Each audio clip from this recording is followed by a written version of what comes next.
I pulled over on the highway to help an elderly couple with a flat tire. A week later, my mom called, screaming, "Stuart, turn on the TV, now!" That's when everything flipped upside down. The snow was driving hard when I saw them. An old maroon sedan, looked like a '98 Buick, sitting crooked on the shoulder of Route 95 North. Front tire shredded like torn paper. November 23rd, Thanksgiving, 4:47 p.m., according to my dashboard clock. An elderly man wrestled with a lug nut, his thin jacket soaked through, hands shaking. His wife stood behind him, gray hair whipping across her face, arms wrapped around herself against the wind. Cars streamed past, hundreds of them. Red taillights flared for a second, hesitation, maybe guilt, then sped away into the storm. Everyone was in a hurry to be warm, to be safe, to be somewhere else. I flipped my blinker and pulled over. "Stay in the car, Emma," I told my 7-year-old daughter, engaging the child locks. "Keep the heat on. I'll be right back." "Are they gonna freeze, Daddy?" "Not if I can help it." The wind hit me like a frozen hammer when I opened the door. Temperature had dropped to 23 degrees, the kind of cold that hurts your lungs when you breathe. I marched toward them, head down against the sleet. "Oh, please," the woman cried out, voice thin and desperate. "You don't need to stop. We've called for help.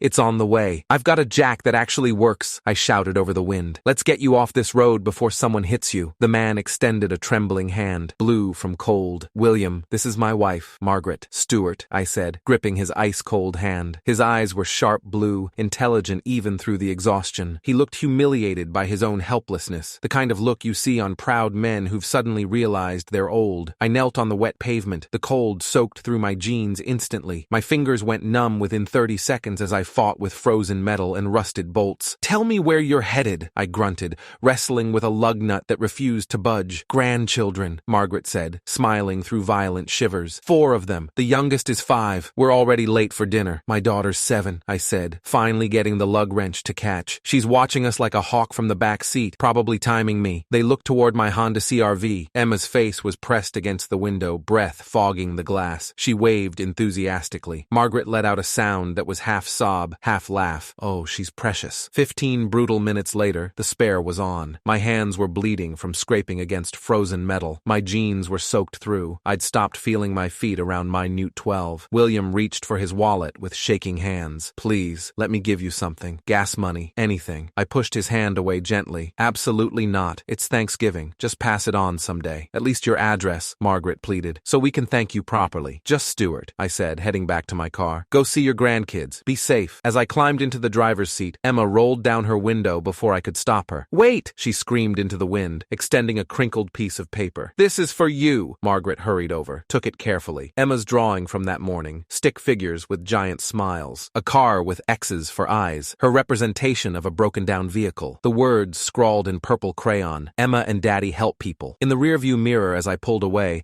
I saw William staring at the paper, then at my retreating car, like he was trying to memorize the license plate. A week later, life had returned to normal. Bills piled up on the kitchen counter. The roof still leaked into Emma's bedroom every time it rained. I'd been putting buckets under the drip for 3 months. The custody agreement with my ex-wife, Rachel, meant I had Emma every other week, and this was my week. School lunches to pack, homework to supervise, bedtime stories to read while trying not to fall asleep myself. I worked as a high school math tutor, $28 an hour. It was enough to get by, barely, after the divorce had cleaned me out. Rachel had gotten the house in Newton, the new car, and a monthly payment that left me with just enough to rent a 2-bedroom apartment in Quincy and keep Emma fed. But we were happy. Emma was happy. That was what mattered. Tuesday morning, December 1st, 8:43 a.m. I was making Emma's peanut butter and jelly sandwich, crusts off, cut diagonally, exactly how she liked it, when my phone buzzed on the counter. Mom, calling at 8:43 in the morning. Never a good sign. "Hey, Mom, can I call you back? I'm getting Emma ready for—" "Stuart, turn on the TV, channel 7 now." "Mom, what?" "Just turn it on." The panic in her voice made my hands cold. I grabbed the remote with one hand, phone pressed against my ear with the other. Click to channel 7. I dropped the knife. There, sitting on the news studio sofa in Boston's WBZ studio, were William and Margaret, but they weren't the shivering, fragile couple from the roadside. William wore a tailored charcoal suit that probably cost more than my car. Margaret was radiant in emerald green and pearls. They looked like they belonged on magazine covers, not on the shoulder of I-95. The text at the bottom of the screen read, "Former Senator William Harrington and wife break silence." "Senator?" I whispered. "Daddy!" Emma pointed with her spoon, milk dripping. "That's them, the tire people." The news anchor, Janet Chen, 23 years at WBZ according to the graphic, looked starstruck. Senator Harrington, you haven't given a public interview in 10 years. What brings you out of retirement today? William leaned forward. His presence was commanding even through the TV screen. Janet, we live in a cynical time. Everyone believes kindness is a transaction, that people only help each other when there's something to gain. He paused, the camera held on his face. Last week, my wife and I were stranded on Route 95 in dangerous conditions. It was snowing, freezing, hundreds of cars passed us. Hundreds. We were invisible. Margaret took his hand. But one man stopped. He had his little girl in the car. He worked in the freezing sleet for 20 minutes. He ruined his clothes getting us safe. When we tried to pay him, he refused. Wouldn't even give us his last name. My heart hammered against my ribs. But, William continued, reaching into his jacket pocket, his daughter gave us something. He held up Emma's drawing. The camera zoomed in on the purple crayon, the stick figures, the misspelled words. We are looking for this man, William said, staring directly into the camera lens. Because that young father restored my faith in humanity more than 20 years in the United States Senate ever did. We're offering a reward, Margaret added, her voice breaking slightly. $25,000 to the Good Samaritan who helped us. No strings attached, just our gratitude. My grip tightened on the counter. $25,000, the roof, Emma's college fund, the credit card debt from the divorce, the medical bills from last year's emergency room visit. Sir, William said, his blue eyes boring through the screen. If you're watching, please come forward. We want to thank you properly. Daddy! Emma squealed, jumping off her chair. We're famous! Can I tell my teacher? Before I could process what was happening, before I could figure out what to do, a heavy knock echoed from the front door. Not a doorbell, a knock, authoritative, official. I looked through the peephole. Two men in dark suits with earpieces stood on my doorstep. Behind them, a black SUV with tinted windows idled in my driveway. I opened the door slowly. Mr. Stuart Whitman? The taller one asked. Early 40s, square jaw, ex-military bearing. Yes, my name is Agent Daniel Ross, private security for Senator William Harrington. This is Agent Marcus Webb. The senator would like to speak with you. May we come in? Let me tell you about Senator William Harrington. 22 years in the U.S. Senate, chairman of the Finance Committee, broker of the Harrington-Mitchell Health Care Act that provided coverage to 12 million people, retired in 2014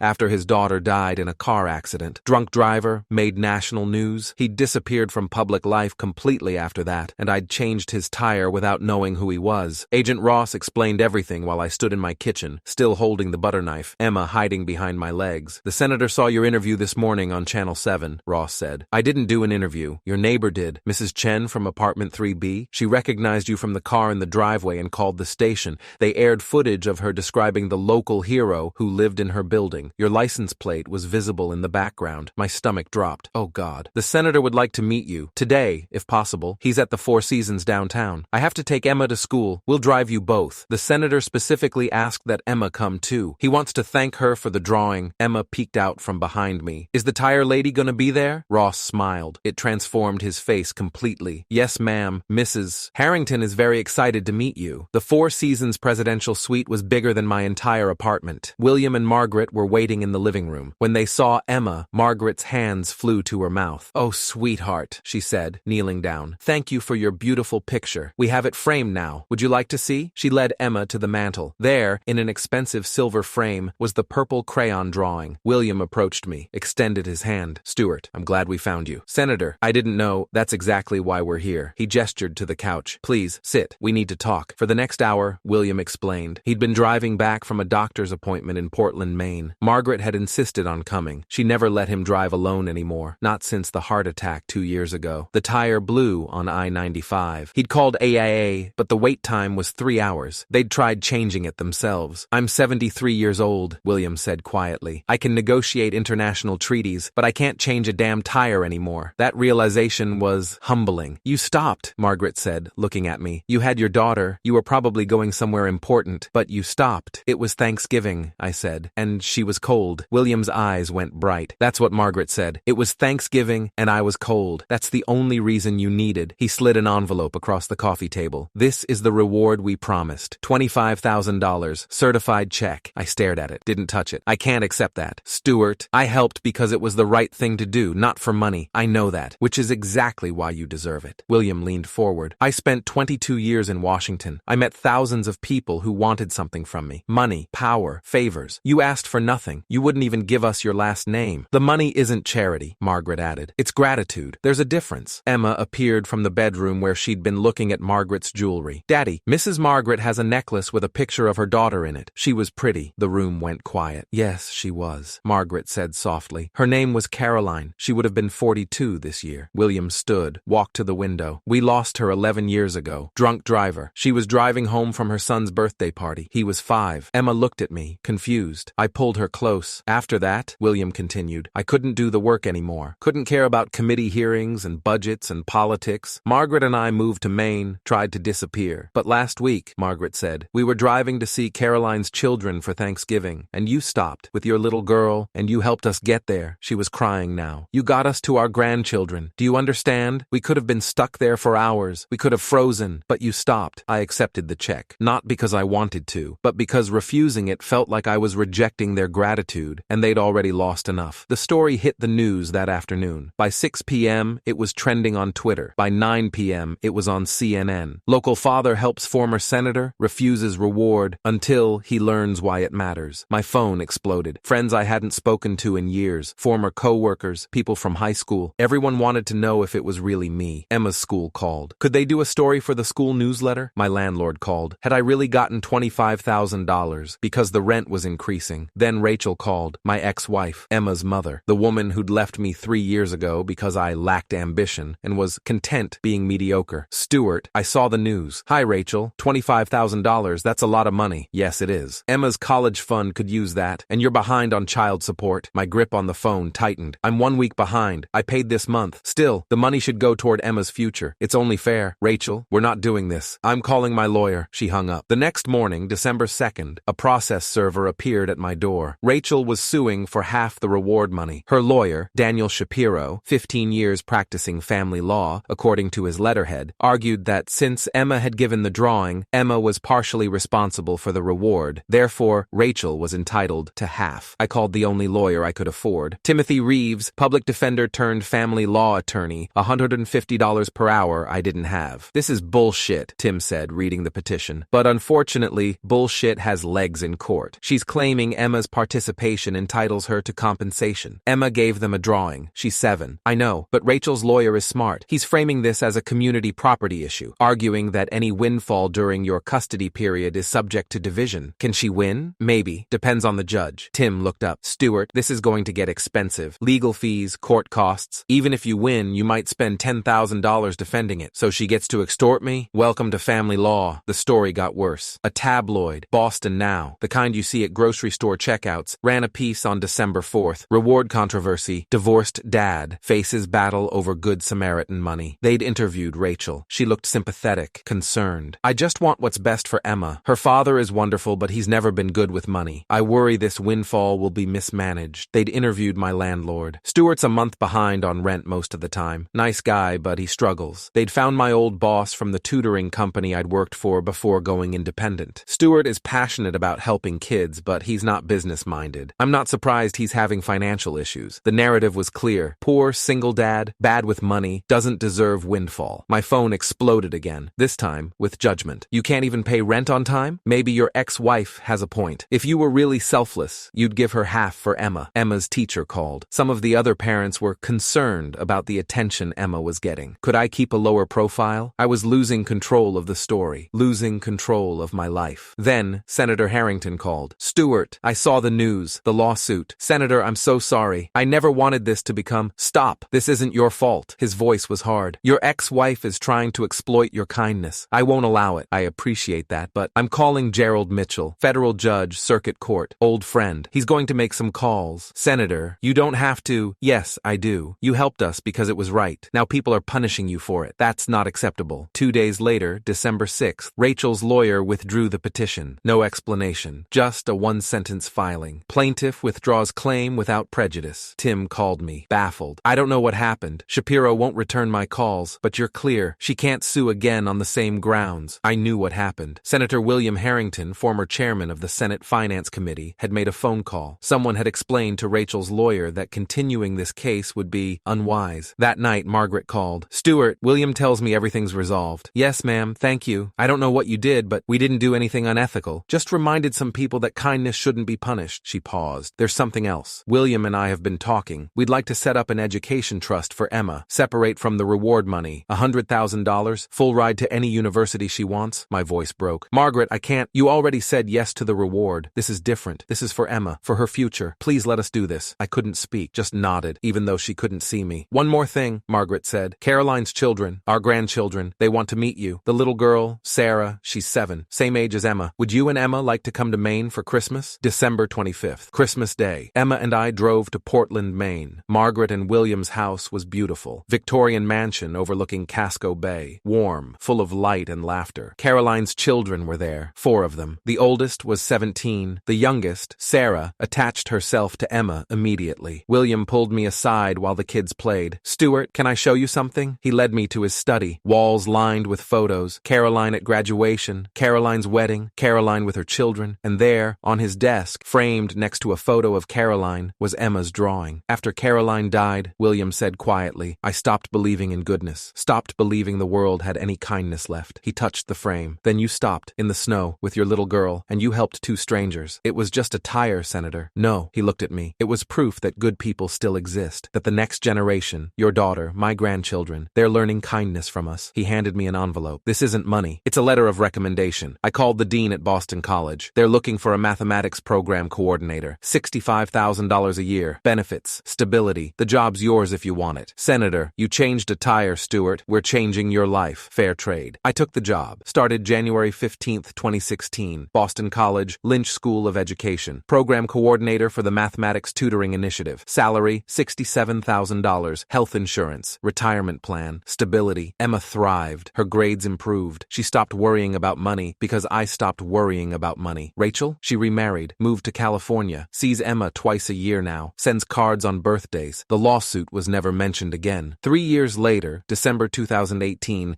I got a call from Margaret. Stuart, William's in the hospital. Heart attack. It's serious. I drove to Maine that night. William was in the ICU at Maine Medical Center, tubes and monitors everywhere. He looked old, fragile, like the man on the side of the road. Stuart, he whispered. You came. Of course I came. Wanted to tell you something. He gripped my hand. That day, the tire. I was driving to see my grandchildren, but I was thinking about ending my life. My breath stopped. After Caroline died, I couldn't find a reason to keep going. Margaret was the only thing holding me together. But that day, I was thinking, maybe I'd just drive into a bridge, make it look like an accident. Tears ran down his face. Then the tire blew, and I thought, this is it. This is fate telling me it's time. And then you stopped. He looked at me. You saved my life, Stuart. Not because you changed a tire, because you showed me that goodness still exists, that there are still people who stop. William, I need you to promise me something. When I'm gone, don't let Emma forget. Don't let her forget that stopping for someone matters, that small acts of kindness can save lives. I promise. William Harrington died 3 days later, December 14th, 2018. His funeral was enormous. Politicians, dignitaries, former presidents. I sat in the back with Emma, both of us wearing black. Margaret found us afterward. He left you something. She handed me an envelope. Inside was a check for $100,000 and a note. Stuart, this is not charity. This is investment. Invest in Emma's future. Invest in your own. And one day, when you see someone broken down on the side of the road, stop. Because you taught me that stopping matters. That small moments of kindness can change everything. Thank you for seeing us. Thank you for stopping. Thank you for reminding me that good people exist. William.